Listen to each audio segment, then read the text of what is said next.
بسم الله الرحمن الرحيم. الحمد لله نحمده ونستعينه ونستغفره ونؤمن به ونتوكل عليه ونعوذ بالله من شرور أنفسنا ومن سيئات أعمالنا. من يهده الله فلا مضل له ومن يضلل فلا هادي له. ونشهد أن لا إله إلا الله وحده لا شريك له ونشهد أن سيدنا ونبينا ومولانا محمدا عبده ورسوله صلى الله تعالى عليه وعلى آله وصحبه وبارك وسلم تسليما كثيرا كثيرا. أما بعد فأعوذ بالله من الشيطان الرجيم. بسم الله الرحمن الرحيم. إنك لعلى خلق عظيم. وقال الله تبارك وتعالى فبما رحمة من الله لنت لهم ولو كنت فظا غليظ القلب لانفضوا من حولك. صدق الله العلی العظیم. بزرگان محترم، میرے عزیز بھائیو، آج کے درس کا عنوان ہے باب فی اخلاقہ و شمائل صلی اللہ علیہ وسلم. اخلاق خلق کی جمع ہے. اس کے معنی طبیعت کے آتے ہیں، باطنی صفت کے آتے ہیں، اور شمائل شمال کی جمع ہے. اس کے معنی عادت و اطوار کے آتے ہیں. تو اللہ کے رسول صلی اللہ علیہ وسلم کی عادات، آپ کے باطنی صفات، تو آپ اخلاق کے کمال کے اوپر، اخلاق کی چوٹیوں کے اوپر فائد ہیں. میں نے جو آیت پڑھی ہے، اللہ تعالیٰ فرماتے ہیں انک لعلی خلق عظیم. آپ اخلاق کی بلندیوں کے اوپر فائد ہیں، تو اس سے اونچا کوئی درجہ اخلاق پہ نہیں. اور کل جو درس ہوا تھا وہ بھی اسی سے متعلق ہوا تھا. دوسری آیت میں نے پڑھی فبما رحمۃ من اللہ لنت لهم. یہ اللہ کی کچھ رحمت اور مہربانی ہی تھی کہ آپ صحابہ کی جماعت کے حق میں آپ نرم ہیں. وَلَوْ كُنْتَ فَظًّا غَلِيظَ الْقَلْبِ لَانفَضُّوا مِنْ حَوْلِكَ. خدا نخواستہ اگر آپ سخت زبان اور سخت دل ہوتے تو یہ مجمع آپ کے پاس سے رفو چکر ہو جاتا. تو آپ کے اخلاق کے اندر سب سے بنیادی اور اونچی صفت آپ کی نرم خوئی ہے، نرم دلی ہے. اپنوں کے ساتھ بھی، غیروں کے ساتھ بھی، دوستوں کے ساتھ بھی، دشمنوں کے ساتھ بھی نرمی کا معاملہ کرنا، درگزر کا معاملہ کرنا، یہ آپ کے اخلاق میں نمایاں اور طرح فہرست ہے. اور آج اس امت کے اندر اسی چیز کی کمی ہے. اخلاق کے اچھے اخلاق کے ذریعے سے انسان اپنوں کے اندر بھی، غیروں کے اندر بھی محبوب بن جاتا ہے، اللہ کا ہی محبوب بن جاتا ہے. جس کے اندر آتا ہے کہ حسن اخلاق کے ذریعے سے انسان شب بیدار، یعنی راتوں کو جاگ کر اللہ کی عبادت کرنے والا اور روزے دار، دن کو روزہ رکھنے والے کے مرتبے پہ پہنچ جاتا ہے. تو یہ اخلاق حسنہ، عمدہ اخلاق، اعلیٰ کردار بہت ہی اچھی چیز ہے. یہ آیت جو نازل ہوئی ہے فبما رحمۃ من اللہ لنت لهم، غزوہ احد کے موقع پر، اس کا پس منظر بتا دوں تو بات کو سمجھنے میں آسانی ہوگی.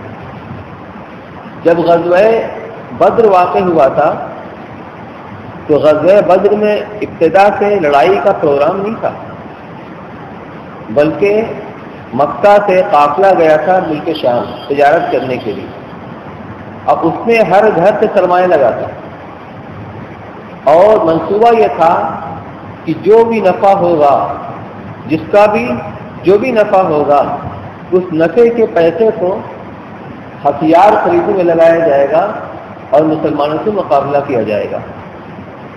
اور جنگی حکمت عملی یہ ہوتی ہے کہ دشمن کی طاقت کو توڑا جائے. تو ملک شام سے جو راستہ مکہ کی طرف آتا تھا مدینہ سے ہو کے آتا تھا، مدینہ کے قریب سے گزرتا تھا. جب اللہ کے رسول صلی اللہ علیہ وسلم کو معلوم ہوا تو آپ نے ہنگامی طور پر کچھ صحابہ کو ساتھ میں لیا جو تقریباً 313 تھے. کیونکہ لڑائی کا کوئی منصوبہ نہیں تھا، اسی ہتھیار کی قیادت سے نہیں لیا ساتھ میں 70 اونٹ تھے، کچھ تلواریں تھیں، کچھ نیزے تھے، اور اس قافلے کو روکنے کے لیے آپ چلے، لیکن من جانب اللہ، مختصر یہ ہے کہ من جانب اللہ صورتحال ایسی بنی کہ ابو سفیان اپنے قافلے کو لمبا چکر کاٹ کر سمندر کنارے کنارے لے کے نکل گیا، لیکن اس سے پہلے اس نے مکہ ایک پیغام بھیجا تھا کہ اپنے قافلے کی حفاظت چاہتے ہو تو تم آؤ مقابلہ کرنے کے لیے۔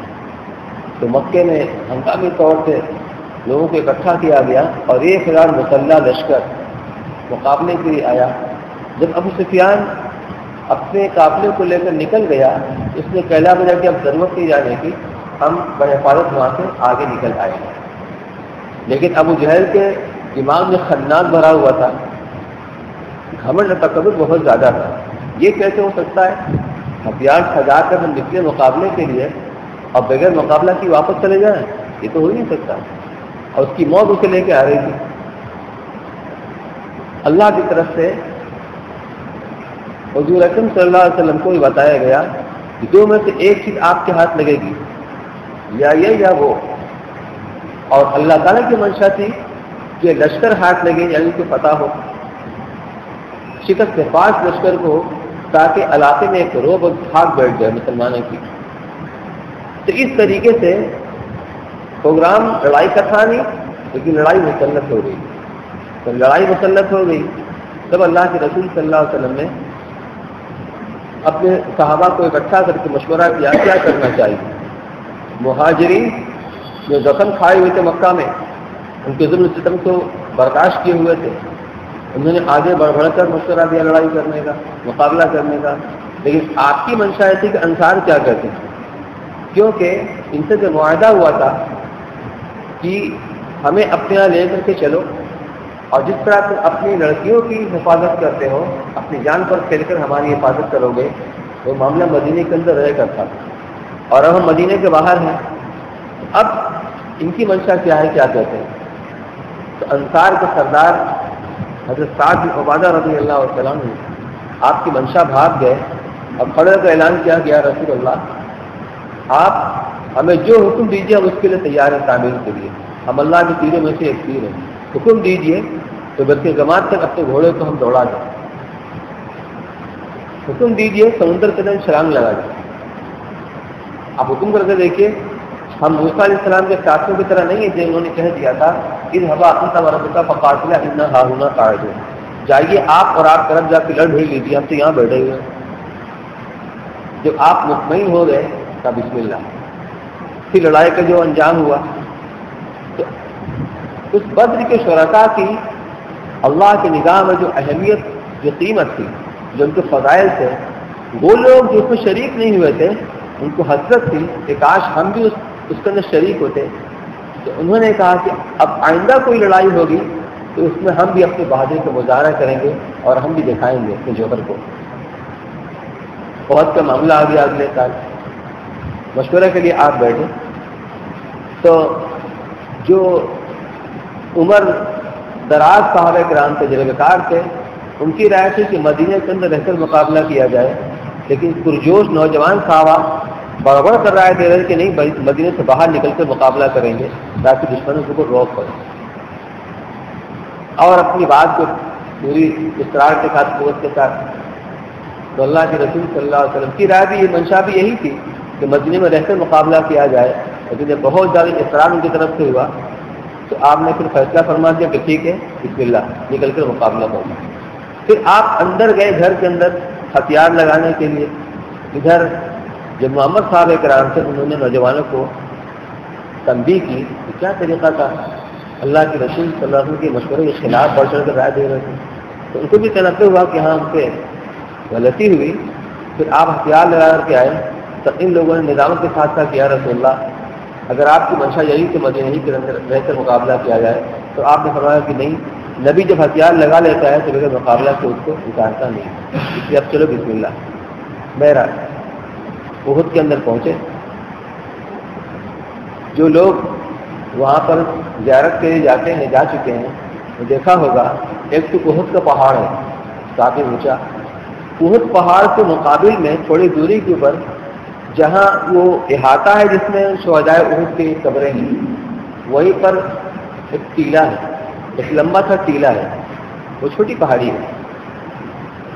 تو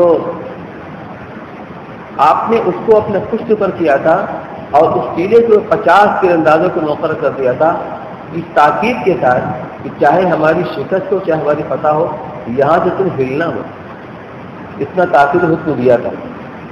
ایک تو جنگ کے اندر جو سپہ سالار کا جو حکم ہوتا ہے اس کو ماننا انتہائی ضروری ہوتا ہے، اس کے حکم خلاف ورزی بہت بڑا ذنبی جرم ہوتا ہے، ناقابل معافی۔ کہ آپ اللہ کے رسول ہیں۔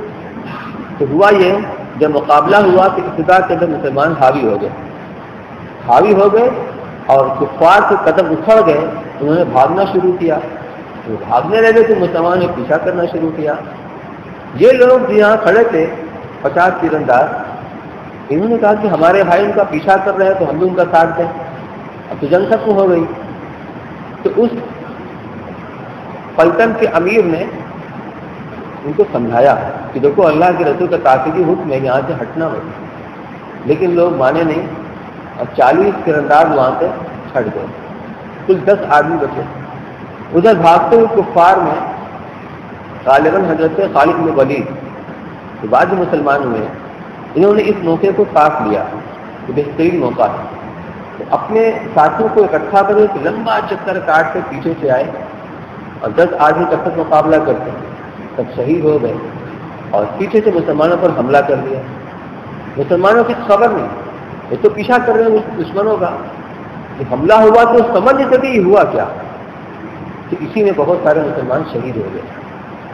وہ جو اللہ کے رسول کی بات نہیں مانی، قرآن میں مستقل آیات نازل ہوئی ہیں، ان کی تسلی بھی دی جا رہی ہے، ان کو متنبع بھی کیا جا رہا ہے کہ تمہارے لیے مناسب نہیں تھا، لیکن یہ ایسی غلطی تھی ناقابل معافی تھی، لیکن اللہ کے رسول صلی اللہ علیہ وسلم نے معاف فرما دیا۔ خود اللہ تعالیٰ فرماتے ہیں فاعفوا عنہم، آپ نے معاف کر دیجیے، واستغفر لہم، ان کے لیے اللہ سے استغفار کیجیے۔ صحابہ اکرام کی جماعت وہ جماعت ہے، اللہ تعالیٰ کو بھی اتنا خیال ہے کہ محبوب سے فرماتے ہیں کہ ان کے لیے اللہ سے آپ استغفار کیجیے اور خود بھی انہیں معاف فرما دیجیے۔ تو اس کے بارے میں فرمایا گیا فبما رحمۃ من اللہ لنت لہم، اللہ کی رحمت ہی تھی، اس کی مہربانی سے کہ آپ ان کے حق میں نرم ہیں۔ اگر آپ سختی کا معاملہ کرتے ہیں کہ مجمع آپ کے پاس ہے جو آپ کا جان فدا کرتا ہے، نثار کرتا ہے، رسول چکر ہو جاتا ہے۔ تو یہ چیز اللہ کے رسول صلی اللہ علیہ وسلم کی زندگی میں نمایاں طور پر نظر آتی ہے، جس چیز نے لوگوں کو آپ کا گرویدہ بنا دیا تھا، کیا مرد کیا عورتیں کیا بچے سب کے سب جانثار اکانش لکھنے والے۔ اسی سلسلے میں نے آج انتخاب کیا ہے اس عنوان کا باب فی اخلاقی و شمائل صلی اللہ علیہ وسلم۔ الفصل الاول عن انس رضی اللہ تعالی عنہ قال خدمت النبی صلی اللہ علیہ وسلم 10 سنین فما قال لي اف ولا لما صنعت ولا الا صنعت، متفق علیہ۔ حضرت انس رضی اللہ تعالی عنہ روایت کرتے ہیں، فرماتے کہ میں نے اللہ کے نبی صلی اللہ علیہ وسلم کی 10 سال تک خدمت کی، آپ اس خدمت میں 10 سال تک رہا ہوں۔ اس پورے 10 سال کے عرصہ میں کبھی آپ نے کسی ناراضگی کا اظہار نہیں کیا۔ عام طور سے ملازمین جو کام کرتے ہیں منشاء خلاف ہو جاتا ہے، آدمی کے مزاج کے خلاف ہو جاتا ہے، غصہ آتا ہے، اور غصے میں آدمی دو بات بھی کہتا ہے، سخت سخت بھی کہتا ہے، لیکن اس 10 سال کے عرصے میں فرماتے ہیں کبھی بھی آپ نے اف تک نہیں کہا۔ یہ ناراضگی کا کلمہ ہے، سب سے ادنا درجے کلمہ ہے کہ آدمی اپنے ناراضگی کی اس طرح کرتا ہے، اف تک نہیں کہا۔ ولا لما صنعت، اور اگر میں نے کوئی کام آپ کی منشاء خلاف کیا تو آپ نے یہ نہیں کہا یہ کام تم نے کیوں کیا۔ ولا الا صنعت، یا جو کام آپ نے کرنے کے لیے کہا اور میں نہیں کیا تو آپ نے یہ نہیں فرمایا کہ تم نے یہ کام کیوں نہیں کیا، متفق علیہ۔ بیان کرنے کا مقصد ہے ہمیں بھی اپنی نبی کی اتباع کے اندر ان اخلاق کو اپنانا چاہیے۔ وعنہ قال كان رسول اللہ صلی اللہ علیہ وسلم من احسن الناس خلقا، وہی روایت فرماتے ہیں انس رضی اللہ تعالیٰ عنہ فرماتے ہیں کہ رسول اللہ صلی اللہ علیہ وسلم تمام لوگوں میں سب سے زیادہ عمدہ اور اچھے اخلاق والے تھے. فارسلنی یوم لحاجۃ، تو آپ نے مجھے کسی دن کسی ضرورت سے بھیجا کہ انس جاؤ فلاں کام سے جاؤ. بچے تھے چھوٹے، کیونکہ 10 سال کی عمر کے اندر ان کو پہنچایا گیا تھا آپ کی خدمت میں. فقلت واللہ لا اذهب، بچپنے کے تقاضے سے بچے نا مچل جاتے ہیں، آپ نے کہا جاؤ فلاں کام کر کے آؤ، تو انہوں نے کہا واللہ. واللہ کے معنی آتے ہیں خدا کی قسم. لیکن عربوں کی یہ عادت تھی، عربوں کی عادت تھی بات بات میں واللہ واللہ. تو میں نے کہا واللہ میں نہیں جاؤں گا.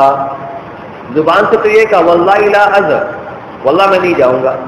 بچے تھے. وفی نفسی ان اذهب، لیکن میرے دل میں یہ بات تھی کہ میں ضرور جاؤں گا، لیکن بچپنے کی عادت میں نہیں جاؤں گا. وفی نفسی ان اذهب لما امرنی به رسول اللہ صلی اللہ علیہ وسلم، لیکن جی میں میرے یہ بات تھی جس کام کے لیے اللہ کے رسول نے مجھے حکم دیا ہے میں اس کام کو کروں گا ضرور.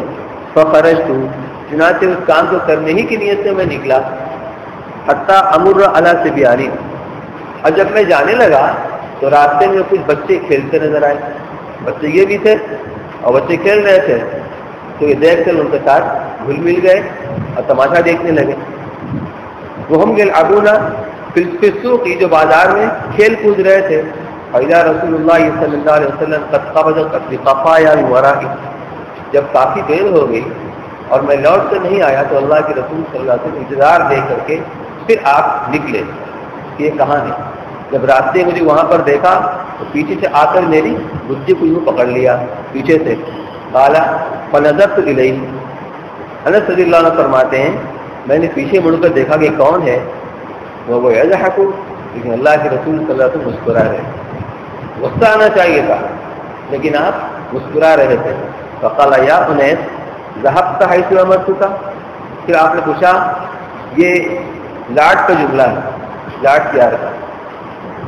انس نام تھا، یا انیس ذهبت حيث امرتك، جس کام کے لیے میں نے تمہیں بھیجا تھا اس کام کے لیے جا رہے ہو؟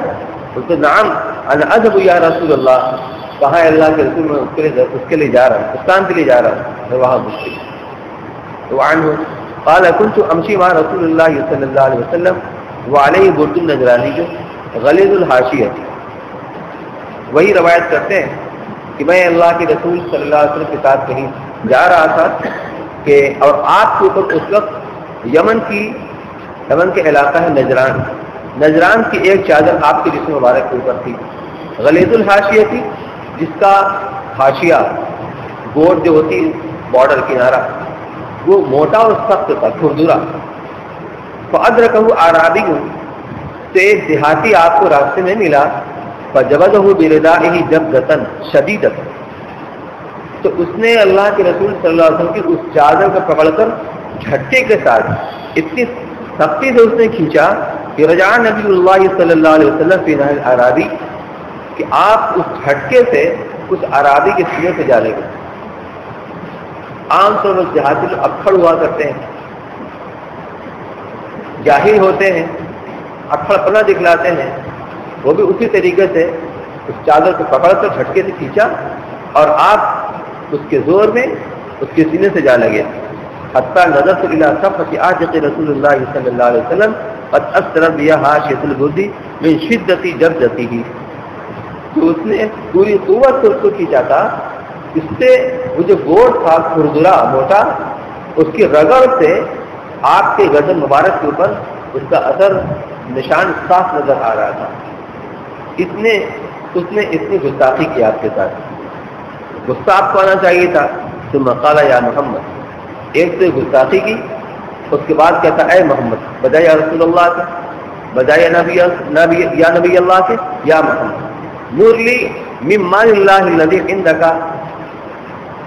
مجھے اس مال سے حکم کیجئے جو آپ کے پاس ہے، اللہ کا مال. بعض روایت سے معلوم ہوتا ہے اس نے کہا کہ آپ کا مال نہیں، نہ آپ کے باپ کا مال، اللہ کے مال میں سے جو آپ کے پاس ہے مجھے حکم دیجیے، یعنی مجھے دلوائیے. فالتفت الی رسول اللہ صلی اللہ علیہ وسلم ثم ضحک، تو اللہ کے رسول صلی اللہ علیہ وسلم اس کی طرف حیرت سے متوجہ ہوئے دیکھنے لگے، پھر مسکرائے، پھر حکم دیا اس کو دیے جانے کا۔ یہ تھے آپ کے اخلاق۔ جتنی سختی آپ کے ساتھ کی جاتی تھی، آپ کا علم ابو دوباری بڑھتی چلی جاتی تھی۔ وعن انس رضی اللہ تعالی عنہ ان رجلا سأل النبي صلی اللہ علیہ وسلم غنما بین جبلین فاعطاه اياه۔ انس رضی اللہ تعالی عنہ روایت کرتے ہیں کہ ایک شخص نے اللہ کے نبی صلی اللہ علیہ وسلم سے بکریوں کا سوال کیا دو پہاڑوں کے درمیان۔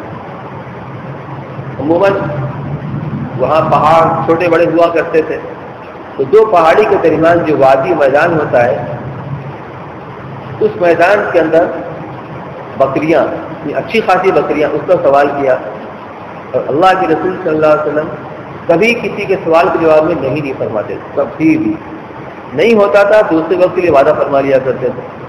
حضرت ایک شاعر ہے، اس نے حضرت حسین رضی اللہ عنہ کے صاحبزادے حضرت ذوی العابدین رضی اللہ عنہ کی تعریف کرتے ہوئے اس نے کہا کہ یہ اس خاندان سے اس کا تعلق ہے، حضرت کا تعلق ایسے خاندان سے جن کی لغت کے اندر لا ہے ہی نہیں، عربی میں لا کے معنی نہیں کیا تھا، جن کی لغت پہ لا ہے ہی نہیں، کبھی کسی نے ان سے سوال کیا تو لا نہیں کہا، جو رہا جو تھا دے دیا، چاہے جتنا بھی تھا۔ تو اگر کلمہ شہادت کے اندر لا نہ ہوتا تو ان کا لا بھی نام ہو جاتا ہے۔ عربی میں نام کے معنی ہاں کے آتے ہیں۔ کلمہ شہادت سے اشہد اللہ الہ، میں گواہی دیتا ہوں کہ اللہ کے سوا کوئی معبود نہیں ہے، تو یہاں اگر لا نہ ہوتا تو ان کا لا نام ہی ہو جاتا، ان کی لغت پہ لا ہے ہی نہیں۔ دوسرے دو پہاڑوں کے درمیان بکریوں کا سوال کیا، فآتاہ ایاہ، آپ نے اسے دے دیا۔ فأتى قوم، اتنی حیرت ہوئی، اتنی ساری بکریاں اٹھا کر دے دی، اپنی قوم کے پاس آیا، فقال اے قوم اسلموا، اے میری قوم کے لوگوں مسلمان ہو جاؤ، فواللہ ان محمد لا یؤتی عطاء ما يخاف الفقر، خدا کی قسم حضرت محمد صلی اللہ علیہ وسلم اتنا دیتے ہیں انہیں فقر کا اندیشہ ہی نہیں ہوتا۔ عام طور پر آدمی سوچتا ہے کہ اتنا دیں گے تو ہمارے پاس کیا بچے گا، عقل کی ضرورت میں کیا ہوگا، تو فقر کا اندیشہ ہی نہیں کرتے، مسلمان ہو جاؤ۔ یہ آپ کی عطایا تھی۔ وعن جبیر بن مطعم بینما هو یسیر مع رسول اللہ صلی اللہ علیہ وسلم مقفلہ من حنین، تو جبیر بن مطعم رضی اللہ عنہ فرماتے ہیں کہ جس زمانے وہ رسول اللہ صلی اللہ علیہ وسلم کے ساتھ حنین سے واپس لوٹ رہے تھے، فتح مکہ کے بعد غزوہ حنین ہوا تھا، جس میں بہت سارا مال غنیمت ہاتھ لگا تھا، 40,000 سے بکریاں تھیں، کتنے ہزار اونٹ تھے۔ آپ نے اس موقع پر قریش مکہ کے جو سرداران تھے، نئے مسلمان ہوئے تھے، بعضوں کو 100 اونٹ عطا فرمائے تھے، 100 اونٹ عطا فرمائے تھے۔ تو اس حنین سے واپسی کے موقع پر ایک دیہاتی فعلقت الاعراب یسألونہ، کچھ دیہات کے لوگ اسے آپ کو لپٹ گئے اور آپ سے مانگ رہے تھے مال غنیمت میں سے کچھ، حتی صروا الی سمورۃ، اور لپٹ کر کے آپ کو ایک کیکر کے درخت کے بالکل گھسیٹ کر لے گئے، ڈھکیلتے کیکر کے درخت جو کانٹے دار ہوتا ہے وہاں تک لے گئے، فخطفت رداءہ، جس سے آپ کی چادر اس کانٹے کے سے اندر الجھ گئی کیکر کے درخت میں۔ تو وقف النبی صلی اللہ علیہ وسلم، آپ کھڑے ہو گئے، فقال اعطونی ردائی، کہا میری چادر تو دو، بجائے غصہ کرنے کے آپ نبی سے فرما رہے ہیں ارے بھائی میری چادر تو دو، لو کان لی عدد هذه العداء نعم لقسمته بینکم، اگر میرے پاس اس درخت کے کانٹوں کی تعداد کے برابر بھی اونٹ ہوتے، مویشی ہوتے، تو میں سب کو تمہارے درمیان تقسیم کر دیتا۔ ثم لا تزدونی بخیلا ولا کذبا ولا جبانا، پھر نہ تو میں بخل کرتا، نہ تم مجھ کو جھوٹ بولنے والا پاتے، نہ بزدل پاتے۔ یعنی میں تو جھوٹا وعدہ نہیں کر رہا ہوں، تک کہ ٹالنے کے لیے میں نے کہہ دیا کہ میرے پاس اتنے جانور ہوتے، مویشی ہوتے، میں سب کے سب دے دیتا، واقعتاً ہوتے تو میں دے دیتا، تو میں جھوٹا نہیں ہوں اور میں بخیل ہوں، جو میرے پاس ہوتا ہے میں بخلی کا تب اٹھا کر دے دیتا ہوں، ولا جوانا، ہم بزدل بھی نہیں ہوں، میں اللہ کے ذات میں رہتا اور رسول۔ وعن انس رضی اللہ تعالی عنہ قال كان رسول اللہ صلی اللہ علیہ وسلم اذا صلى الغداة جاء خدم المدینة بآنیتهم فيها الماء. انس رضی اللہ تعالی عنہ فرماتے ہیں کہ رسول اللہ صلی اللہ علیہ وسلم جب فجر کی نماز سے فارغ ہوتے تو مدینے کے جو غلام اور باندی ہوتے تھے، کام کرنے والے عموماً وہی لوگ ہوتے تھے گھروں کے اوپر، تو غلام اور باندیاں اپنے برتنوں میں پانی اٹھا کر لاتے تھے. جیسے مسجد کے دروازے پر دم کرانے کے لیے وہ نہیں آتے ہیں، عورتیں ہیں، مرد ہیں، بچوں کو لے کر کے، تو وہ غلام اور باندیاں پانی کا برتن لے کر کے آتے تھے. فی الماء، اس کے اندر پانی ہوتا تھا. فما یاتون باناء الا غمس یدہ فیھا، تو جو برتن بھی لے کر آتے تھے پانی کا، اس میں آپ ہاتھ ڈال دیا کرتے تھے. ان کا مقصد یہی تھا کہ آپ اس کے اندر برکتی ہاتھ ڈال دیں، وہ اس پانی سے اپنے بیماروں کو پلاتے تھے اور اس سے ان کی شفا ہو جاتی تھی. اب چاہے گرمی کا زمانہ ہو، چاہے سردی کا زمانہ ہو، اب سردی میں آدمی کو ٹھنڈے پانی میں ہاتھ ڈالنے کا سوچنا پڑتا ہے. الا غمس یدہ فیھا وربما جاءوا بالغداۃ الباردۃ، تو کبھی ایسا بھی ہوتا کہ وہ سردی کے زمانے میں ٹھنڈے دنوں کے اندر صبح کے وقت میں پانی لے کر آتے. فیغمس یدہ فیھا، آپ انکار نہیں کرتے تھے، اس میں ہاتھ ڈال دیا کرتے تھے. اتنی شفقت آپ کو اپنی امت کے ساتھ کی، اور مدینہ کی سردی یہاں سے کم نہیں پڑتی ہے. رواہ مسلم. وعنہ كانت امة من اماء اهل المدینہ تاخذ بید رسول اللہ صلی اللہ علیہ وسلم فتنطلق به حيث شاءت. وہی روایت کرتے ہیں کہ مدینہ کی باندیوں میں سے کوئی باندی بھی اللہ کے رسول صلی اللہ علیہ وسلم کا ہاتھ کو پکڑ لیتی اور جہاں چاہتی لے کر چلی جاتی.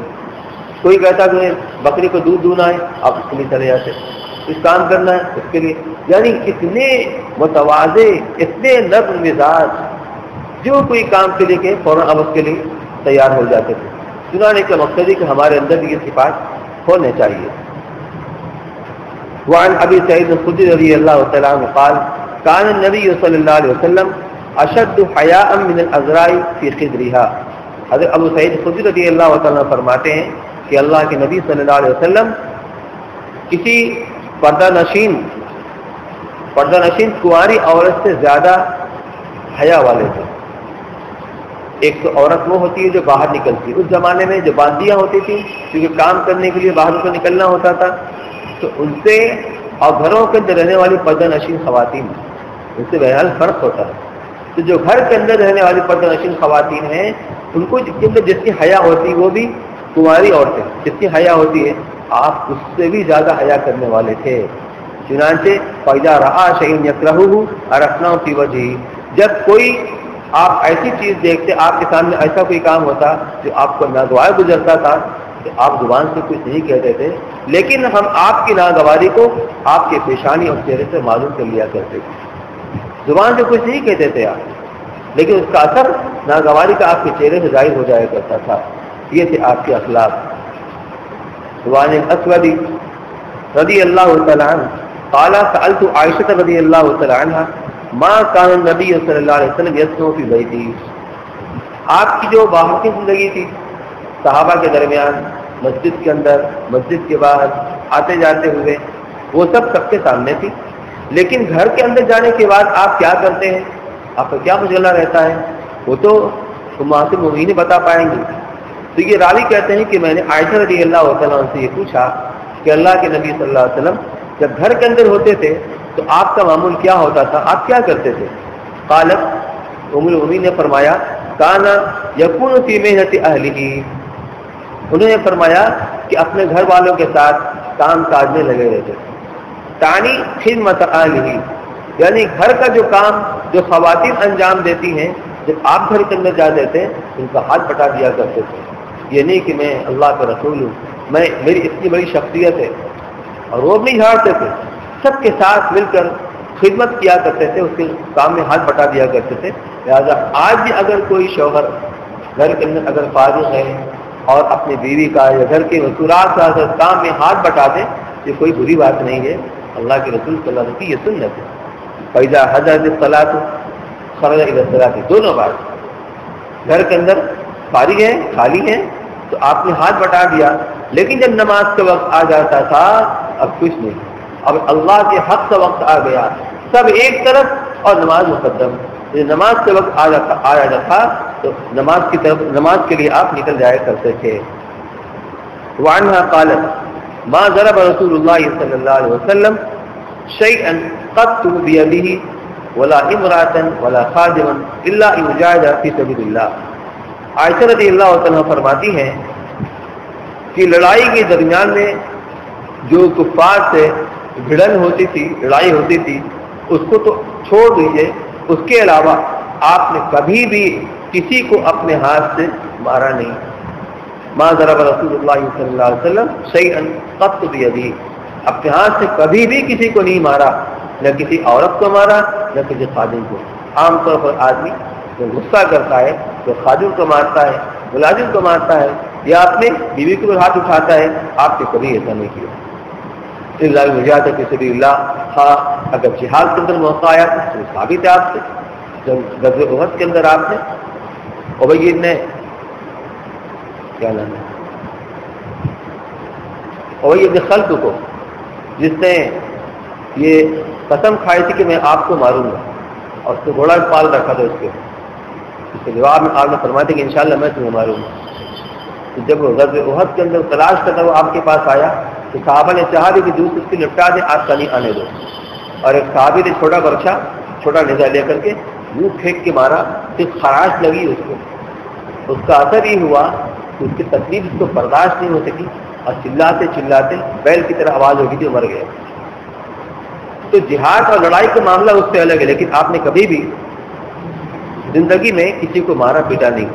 وما نیل منہ شیء قط فینتقم من صاحبہ الا ان انتہک شیء من محارم اللہ فینتقم للہ، اور کبھی بھی آپ کو کوئی اگر تکلیف پہنچائی گئی تو آپ نے تکلیف پہنچانے والے سے کوئی انتقام نہیں لیا، انتقامی کارروائی نہیں کی۔ ہاں اگر اللہ کے حدود میں اس کو حدود کی پامال کرتا تب تو آپ کو غصہ دیدہ نہیں ہوتا تھا، اور آپ اس کا بدلہ ضرور لیا کرتے تھے جو شریعت کا حکم ہوتا تھا۔ وعن انس رضی اللہ تعالی عنہ قال خدمت رسول اللہ صلی اللہ علیہ وسلم وانا ابن ثمان سنین خدمته 10 سنین فما لامنی علی شیء قط۔ انس رضی اللہ تعالی عنہ فرماتے ہیں کہ میں رسول اللہ صلی اللہ علیہ وسلم کی خدمت میں نے 8 سال کی عمر میں کی ہے۔ جب میں آپ کی خدمت میں لایا گیا میرے اوپر 8 سال کی، اور پیچھے آیا کہ 10 سال کی تھی۔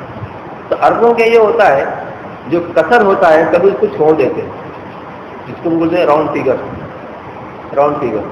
تو اب 10 سال میں کچھ ادھر قصر ہوا کچھ ادھر قصر ہوا تو پورا کتنا ہو گیا؟ 8 سال ہو گیا، اس لیے اس کو 8 سال کا۔ تو 8 سال کی عمر میں مجھ کو پہنچایا گیا تھا، اور 10 سال میں نے کامل آپ کی خدمت کی۔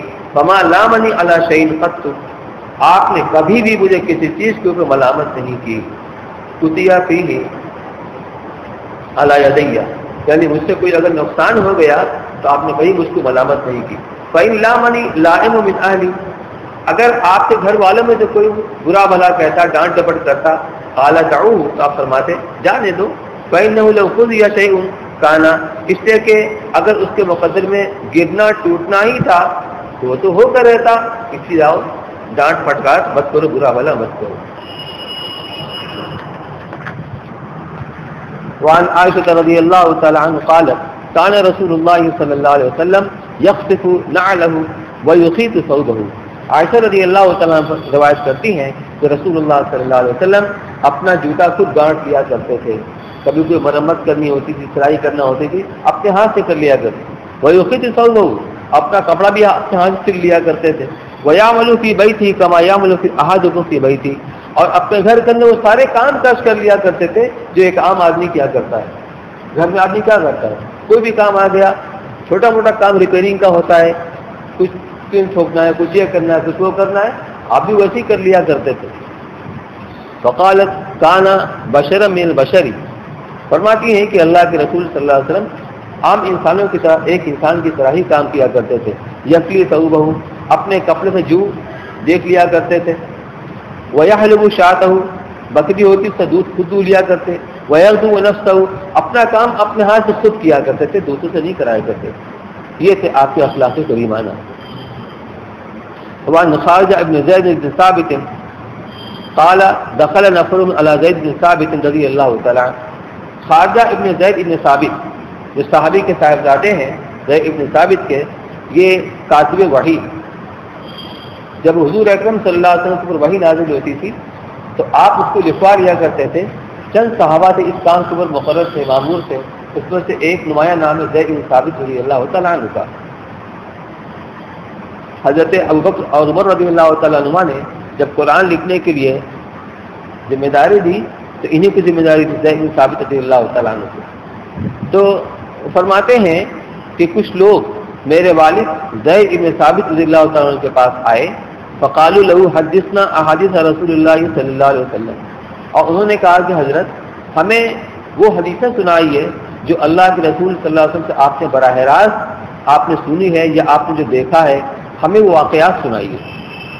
بعض والوں کو شوق رہا کرتا تھا، انہوں نے اللہ کے رسول صلی اللہ علیہ وسلم کو دیکھا نہیں تھا، اس سے ان کو شوق ہوتا تھا کہ آپ فلاں کام کیسے کرتے تھے، آپ کا دن کیسے گزرتا تھا، آپ اپنے سابق مجمع میں کیسے ہوتے تھے. تو اسی طریقے سے انہوں نے درخواست کی کہ کوئی ایسی بات ہمیں سنائیے. فقال كنت جاره، تو انہوں نے اس پر فرمایا کہ میں آپ کے پڑوس میں ہی رہتا تھا. فقال اذا نزل على الوحي بعث الي فكتبته له، جب آپ کے اوپر وحی نازل ہوتی تھی تو آپ میرے پاس آتے بھیج کے بلوا لیا کرتے تھے اور میں جاتا اور اس کو لکھ لیا کرتا تھا. فقال اذا ذکرنا الدنيا ذکرها معنا، اور آپ کے اخلاق ویسے تھے کہ اگر ہم لوگوں میں دنیا کا تذکرہ کرتے تھے، دنیا کا مطلب کوئی مباح کام ہوتا ہے یا دنیا کی بے ثباتی کا تذکرہ کرتے تھے تو آپ بھی ہمارے ساتھ اس کا تذکرہ فرماتے تھے. وَإِذَا ذَكَرْنَا الْآخِرَةَ ذَكَرَهَا مَعَنَا، اور کبھی آخرت کا تذکرہ کرتے تو اس میں آپ شامل ہو جاتے، اس کا تذکرہ فرمانے لگتے. یعنی اپنے صحابہ کے ساتھ انتہائی آپ کا میل جول شفقت ہوتی تھی، یعنی کہ روب ہر وقت طاری ہے کہ کوئی روب کی وجہ سے بات نہ کر سکے. وَإِذَا ذَكَرْنَا الطَّعَامَ ذَكَرَهُ مَعَنَا، کبھی اگر ہم کھانے کا تذکرہ کرتے تو آپ ہمارے ساتھ اس میں شامل ہو جاتے، کھانے کا تذکرہ کرتے. فَكُلُّ هَذَا أُحَدِّثُكُمْ عَنْ رسول اللہ صلی اللہ علیہ وسلم، وہ تمام باتیں ہیں جو میں تمہیں براہ راست رسول اللہ صلی اللہ علیہ وسلم کی میں تمہیں سنا رہا ہوں. وعن عمرو بن سعید عن انس رضی اللہ تعالی عنہ قال ما رأيت احدا كان ارحم بالعيال من رسول اللہ صلی اللہ علیہ وسلم. حضرت عمرو بن سعید رحمۃ اللہ علیہ تابعی ہیں، انس رضی اللہ تعالی عنہ سے روایت کرتے ہیں، وہ فرماتے ہیں کہ میں نے اللہ کے رسول صلی اللہ علیہ وسلم کو اپنے بیوی بچوں کے ساتھ شفقت کرنے والا ایسا میں نے کسی کو نہیں دیکھا. ظاہر سی بات ہے جو نبی اپنے امت کے ایک ایک فرد کے اوپر شفقت برتتا ہو تو اپنے اولاد کے اوپر کیسے نہیں برتے گا. تو اسی سلسلے فرماتے ہیں کانا ابراہیم ابنہ مسترضعا فی اوالی مدینہ تھی، کہ آپ کے صاحبزادے ابراہیم رضی اللہ تعالیٰ سب سے زیادہ عمر انہوں نے پائی ہے. آپ کی ساری اولاد نرینہ بچپن ہی میں فوت ہو گئے اور وہ سب کے ساتھ حضرت خدیجہ رضی اللہ تعالیٰ عنہ سے تھی. لیکن حضرت ابراہیم ماریہ قبطیہ رضی اللہ تعالیٰ جو شاہد مصر مقوقس نے آپ کے پاس بھیجا تھا بطور ہدیہ کے، تو ان 32 سے جو آپ کے بچہ پیدا ہوا ان کا نام ابراہیم تھا. یہ تقریباً 16 یا 17 مہینے کی عمر پانے کے بعد ان کی وفات ہوئی. اور بچوں کی عمر کی دودھ پلانے کی جو زیادہ سے زیادہ مدت ہوتی ہے وہ 2 سال ہوا کرتی ہے. تو عربوں کا دستور یہ تھا کہ بچے جب پیدا ہوتا تھا تو اس کو پرورش کے لیے دودھ پلانے کے لیے دیہاتوں میں بھیجا کرتے تھے جہاں کی آب و ہوا بھی صاف ہوا کرتی تھی اور زبان وہاں کی سلیس ہوتی تھی، خالص عربی بلاغت کے اعتبار سے. اسی ضابطے کے تحت میں اللہ کے رسول صلی اللہ علیہ وسلم بھی بھیجے گئے تھے حضرت سلیمہ سعدیہ رضی اللہ عنہ کے ساتھ بنو سعد کے اندر. تو حضرت ابراہیم کو اوالی مدینہ میں، اوالی یہ عالیتن کی جمع اس کے معنی بلند، جیسے بعض علاقے ایسے ہوتے ہیں کچھ نشیبی ہوتا ہے اور کچھ اوپری حصہ ہوتا ہے، خاص طور سے پہاڑی علاقوں کے اندر ہوتا ہے. اوالی سے مراد مدینہ کو اوپری حصہ کنارے کی طرف. تو اوالی مدینہ میں آپ ایک خاتون کے یہاں پرورش پا رہے تھے، وہ خاتون انہیں دودھ پلا رہی تھی، ان کی دایا. فکانا ینطلق، تو اللہ کے رسول صلی اللہ علیہ وسلم وہاں پر جایا کرتے، وہاں پر اکثر بیشتر چلے جایا کرتے تھے. ونحن معه، ہم آپ کے ساتھ ہوتے تھے. فیدخل البیت، تو آپ گھر میں داخل ہوتے.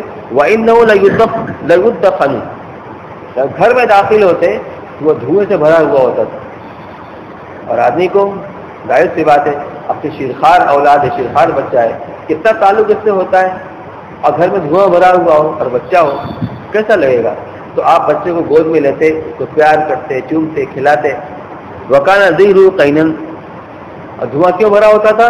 تاکہ اس باندی کا، اس دایا کا شوہر تھا وہ لوہار تھا، تو بھٹی کی وجہ سے دھواں گھر میں بھرا رہتا تھا. فیاخذہ فیقبلہ، چنانچہ بچے کو گود میں لیتے، اس کو پیار کرتے، بوسا لیتے. ثم یرجع، پھر آپ لوٹ کے چلے آتے. تو ہر انسان کو اپنی اولاد سے پیار کرنا چاہیے، اس سے محبت کرنا چاہیے. قال عمرو، راوی کہتے ہیں فلما توفی ابراہیم، جب حضرت ابراہیم رضی اللہ عنہ کی وفات ہو گئی، قال رسول اللہ صلی اللہ علیہ وسلم، تو اللہ کے رسول صلی اللہ علیہ وسلم نے فرمایا ان ابراہیم ابنی، ابراہیم میرا بیٹا، وَإِنَّهُ مَاتَ فِي الصَّبِيِّ، اور یہ شیر خواجی کے زمانے ہی میں اس کی وفات ہو گئی ہے. وَإِنَّ لَهُ لَذِعْرَيْنِ تُكَمِّلَانِ رَضَاعَهُ فِي الْجَنَّةِ، اور جنت میں اس کے لیے 2 دایوں کو مقرر کر دیا گیا ہے جو مدت رضاعت کو وہاں پر دودھ پلا کر پوری کریں گی. ایک آخری روایت عن علی رضی اللہ تعالی عنہ ان یہودیا کان یقال له فلان حبر. علی رضی اللہ تعالی عنہ سے روایت ہے، فرماتے ہیں کہ ایک یہودی جس کا نام فلاں تھا، یہودی عالم، کان له علی رسول اللہ صلی اللہ علیہ وسلم دنانیر، تو اس کے کچھ دینار اللہ کے رسول صلی اللہ علیہ وسلم کے پاس باقی تھے بطور قرض کے. فتقاضى النبی صلی اللہ علیہ وسلم، تو اس نے اس قرض کا تقاضا کیا اللہ کے نبی صلی اللہ علیہ وسلم سے. فقال له یا یہودی ما عندي ما اوتیک، تو آپ نے اسے فرمایا کہ اے یہودی، اس وقت میرے پاس تو کچھ ہے نہیں دینے کے لیے کہ میں تمہیں تمہارا قرض ادا کروں، نہ دینار ہے نہ اور کوئی چیز ہے کہ اس کے بدلے میں تمہیں دے دوں. قال فإني لا أفارقك يا محمد حتى تعطيني. اب سوچئے اس کی جرأت دیکھیے، آپ صحابہ کے ساتھ ہیں، مسجد نبوی کے اندر ہیں، وہ کہتا ہے تب تو میں آپ کو چھوڑوں گا نہیں، یہاں سے آپ کو ہلنے نہیں دوں گا، چھوڑوں گا نہیں اے محمد، جب تک کہ آپ میرا قرض مجھے ادا نہیں کر دیں گے. فقال رسول اللہ صلی اللہ علیہ وسلم اذا اجلس معك، اس پر رسول اللہ صلی اللہ علیہ وسلم نے فرمایا تب میں تمہارے پاس ہی بیٹھ جاتا ہوں، جب مجھے چھوڑے وہ نہیں تو میں تمہارے پاس ہی بیٹھ جاتا ہوں. ظاہر سی بات ہے اس کا قرض تھا. فجلس معه، چنانچہ اللہ کے رسول صلی اللہ علیہ وسلم اس کے پاس ہی بیٹھ گئے. فصلى رسول اللہ صلی اللہ علیہ وسلم الظہر والعصر والمغرب والعشاء الآخرہ والغداۃ. اس کے اس کہنے کی وجہ سے اس کے پاس ہی بیٹھے رہے، ظہر کی نماز پڑھی، عصر کی نماز پڑھی، مغرب کی نماز پڑھی، عشاء کی نماز پڑھی، اور اگلے دن کی فجر کی نماز پڑھی. پورا ایک دن اس کی قرض کی وجہ سے اس کے ساتھ بیٹھے رہے. صحابہ پر کیا گزر رہی ہوگی؟ اب صحابہ اس کو دھمکا رہے ہیں، ڈرا رہے ہیں، آنکھیں دکھا رہے ہیں کہ تمہاری ہمت کیسے ہوگی. وکان اصحاب رسول اللہ صلی اللہ علیہ وسلم یتحدثونه ويتوعدونه، اور اللہ کے رسول صلی اللہ علیہ وسلم کے صحابہ اس کو ڈرا دھمکا رہے تھے، اس کو آنکھیں دکھلا رہے تھے. ففتن رسول اللہ صلی اللہ علیہ وسلم ما الذي يصنعون به، تو آپ سمجھ گئے، آپ کو اندازہ ہو گیا کہ صحابہ اس کو ڈرا دھمکا رہے ہیں اور آپ کو یہ پسند نہیں آیا. تو صحابہ نے کہا فقالوا یا رسول اللہ یہودی یحبسک، اے اللہ کے رسول ایک یہودی کی ہمت و جرأت کہ وہ آپ کو روک کر رکھے. فقال رسول اللہ صلی اللہ علیہ وسلم منعنی ربی ان اظلم معاہدا وغیرہ. اس پر آپ نے فرمایا کہ میرے رب نے مجھ کو منع فرمایا ہے کہ میں کسی معاہد کے اوپر، ذمے کے اوپر ظلم کروں، کسی کے اوپر ظلم کروں. تو یہ اگرچہ یہودی تھا لیکن یہ ذمی تھا. ذمہ انہیں کہتے ہیں وہ غیر مسلم جو اسلامی اسٹیٹ کے اندر جزیہ دے کر رہتے ہوں.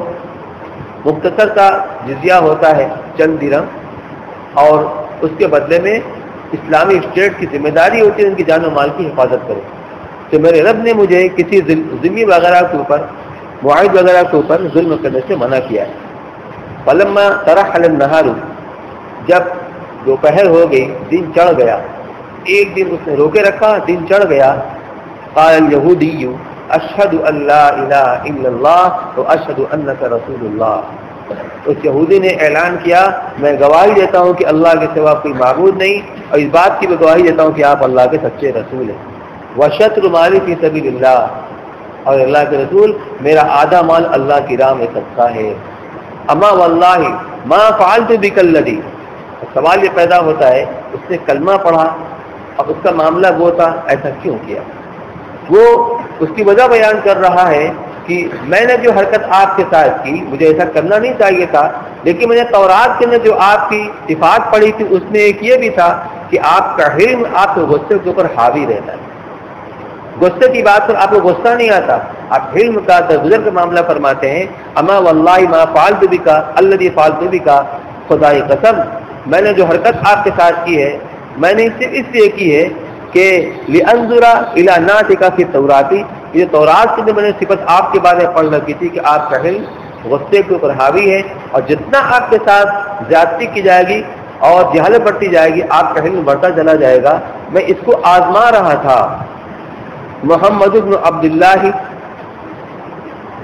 مولدہ بمکہ تھا, تو تورات کے اندر صفات نہیں ہوئی تو یہ بھی لکھا ہوا تھا کہ محمد ان کے والد عبداللہ ہوں گے, ان کی جائے پیدائش مکہ ہوگی, وہ مہاجر بطیبہ, اور ان کی ہجرت گاہ طیبہ یعنی مدینہ منورہ ہوگی, وہ ملک بالشام, اور ان کی حکومت ملک شام تک پہنچ جائے گی.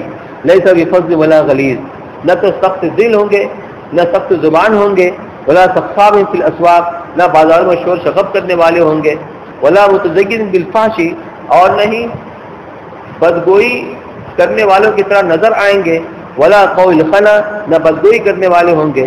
اشہد اللہ الہ الا اللہ, میں گواہی دیتا ہوں دوبارہ کہ اللہ کے سوا کوئی معبود نہیں, وہ انک رسول اللہ, اور آپ اللہ کے سچے رسول ہیں. وہذا مالی فاحکم فیہ بما اراک اللہ, یہ میرا مال موجود ہے, آپ جو اللہ تعالیٰ آپ کو آپ کے دل میں ڈالیں اس کے مطابق اس کے اندر فیصلہ کریں, جہاں چاہیں خرچ کریں. وکان الیہودی کثیر المال, اور یہودی کے پاس بہت مال تھا. تو ان روایات سے یہ معلوم ہوتا ہے کہ اللہ کے رسول صلی اللہ علیہ وسلم کے اخلاق کتنے اعلیٰ اور بلند سے آپ کے کردار, اس میں سب سے نمایاں چیز آپ کی نرمی ہے اور آپ کے علم اور بردباری ہے. میرے بھائیوں, ہمارے معاشرے کے اندر جب کسی سے انبن ہو جاتی ہے, کسی سے کہا سنی ہو جاتی ہے, تو ہم غصے سے باہر ہو جاتے ہیں, ہم آپے سے باہر ہو جاتے ہیں, اور غصے میں زبان سے ایسی بات نکل آتی ہے کہ بعد میں ہمیں افسوس ہوتا ہے کہ کاش کی بات میں زبان سے نہ نکالنا, معاملہ کہاں سے کہاں پہنچ جاتا ہے. لیکن اگر تھوڑا ہم برداشت کر لیں, صبر کر لیں, نرمی کا معاملہ کریں, وقتی طور سے گرانی تو ہوتی ہوگی دل کے اوپر, طبیعت کے اوپر, لیکن اس کا انجام اچھا ہوتا ہے. کبھی سامنے والا نرم پڑ جاتا ہے ہماری اس نرمی سے. کوئی غصے کے اندر آئے, بتاؤ تم نے ایسا کہا, ایسا کیا, اب کرو گے, نہیں کریں گے, آدھا غصہ وہی ختم ہو جائے گا. تو ان روایات کے پیش کرنے کا مقصد یہ کہ ہمارے اخلاق میں یہ چیز آنی چاہیے. گھروں کے اندر ملازموں کے ساتھ, گھر والے عورتوں کے ساتھ, بچوں کے ساتھ غصے کی بات تو غصہ کا آنا فطری ہے. اس لیے جب غصہ آئے تو آدمی اس کے تقاضے پر عمل نہ کرے بلکہ اس کو برداشت کرے کہ ہمارے آقا کی یہی صفت تھی آپ کے اخلاق سے, اور نرمی کا معاملہ کرے. انشاءاللہ اس سے بہت فائدہ ہوگا, بہت فائدہ ہوگا. اللہ تعالیٰ سب کو کی توفیق نصیب فرمائے. دعا کریں.